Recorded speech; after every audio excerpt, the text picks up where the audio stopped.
The East Wing, Saint Ives Hospital, had been locked up for 20 years, ever since the fire in the West Wing killed 6 patients, but rumors said that wasn't the real reason it closed. People whispered about experiments, disappearances, and screams heard long after the fire. Eli, Marco, and Josh didn't believe any of it. They were 17, bored, and looking for a thrill. On a damp Saturday evening, they slipped through a gap in the fence and pushed past the warped double doors. Inside, the air was cold and still, thick with the faint stench of chemicals. Their flashlight beams swept over burned walls, collapsed ceilings, and rusted medical equipment frozen in place like the aftermath of a war.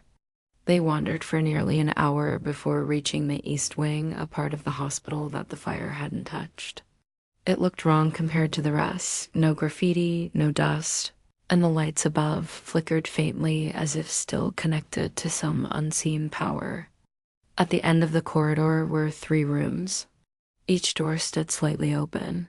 "Let's split up," Eli said, grinning. Marco and Josh hesitated, but he was already stepping into the first room. Eli found a single hospital bed in the center, spotless and neatly made. On it rested a thin manila folder. His breath caught when he saw the name on the tab, Eli Turner. Inside were printed reports about him, his address, his school, his family. Then a photograph slid out. His stomach twisted.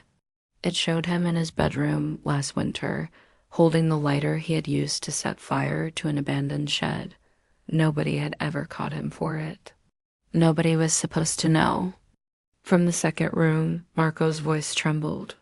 "Eli, get in here." Eli hurried over. Marco was holding his own folder, eyes wide, face pale. The papers inside described something from 2 years ago, how Marco had stolen his uncle's prescription pills and sold them to a classmate who later overdosed. No one had ever linked him to it. They turned to look for Josh. The third room's door was swinging slowly open. Josh stood frozen inside, staring at the bed where his own file lay. A single photo rested on top. It wasn't old. It was a live feed. The image showed all 3 of them standing exactly as they were now.